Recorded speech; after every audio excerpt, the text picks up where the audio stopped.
I'll want to first come up with, please subscribe down below to this channel. I wanted to do just a simple knowing what's in your computer, basic 101 stuff once you open the case. This is going to be a quick overview of what to look at, to know what you've seen. And a lot of computers, most of them just have a side panel nowadays that open. Some of the older style have where the whole panel comes off the top, but this is going to be a basic look inside of a computer so that you know what you are looking at. Okay, grab it. So basically, once you get the top off, this model, it's a small form factor. Everything's pretty condensed. You can see the memory slots in here. There's actually 2 memory slots. Only one has any kind of memory in there.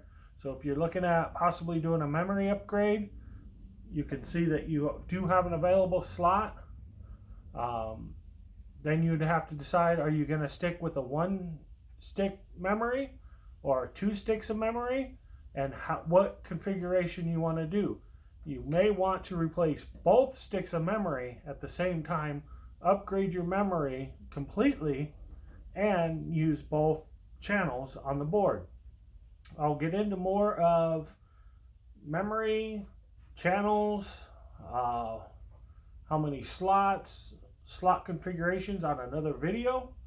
This one is just the basic to show you inside the computer what we have. This one has a small form factor DVD-ROM that can come out. Let me go ahead and start to open this up. Start to remove some items. The DVD-ROM or CD-ROM, CD burner, multi configurations that can go into this spot.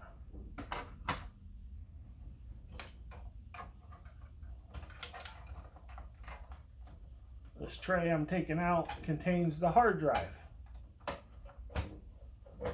This is just a standard old mechanical style hard drive that's in here with the SATA port.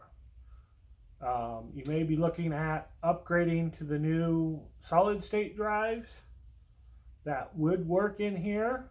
It has the ports, it has the right power connector. The only catch you have to watch out for when you do that is the mounting tray here. The mounting tray, the trick I found is to use the longer dual mount SATA drives, because they're the same size as this drive, so the holes line up to the 2 pins so it doesn't flop around. You get the smaller one, it'll only attach to the 2 pins, not all 4 pins.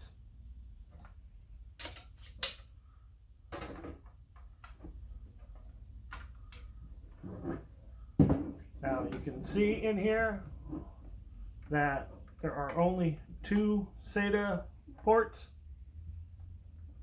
so you cannot migrate your data using a SATA port. You will have to buy a USB adapter to plug in the new drive to change over your data, to migrate your data from the old mechanical drive to the new drive. That's one factor that I've brought up in my other video. The one, it was the Samsung, I believe, solid state drive that I brought up how to migrate. From here you can see there is just 1 stick of memory in here with the 2 slots. These are factors you want to look at when you go to upgrade. Key other thing is this is the power supply in this unit.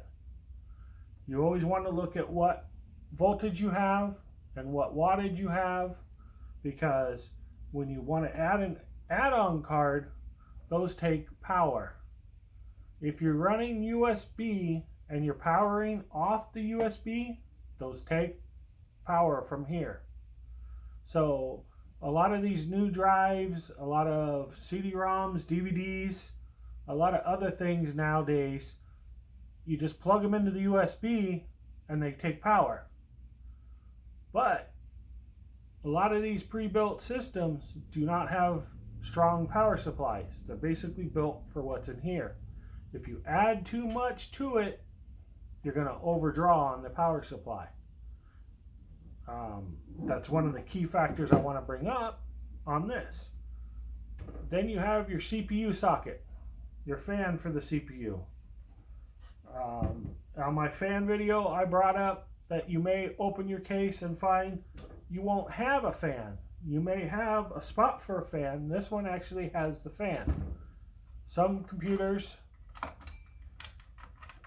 if you open them up, there might be one back here and there might be one here, and you may have no fan in either, or you may have one fan in one, or fans. That's one option to look at when you open your case to see what there is. That's another factor you got to look at, is that's drawing power also off of your power supply.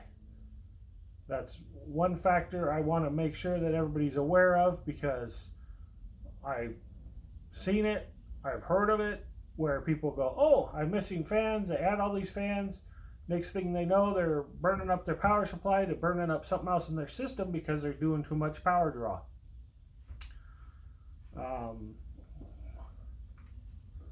I think that's the basics for this video.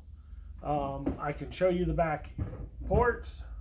You have your video displays, you have your USBs, you have your network, your audio, and where you plug your power in. The key factor is I just want to keep mentioning to watch the power draw that you do. If you have a custom built, odds are you probably have a better power supply than you do in a pre-built. Thank you.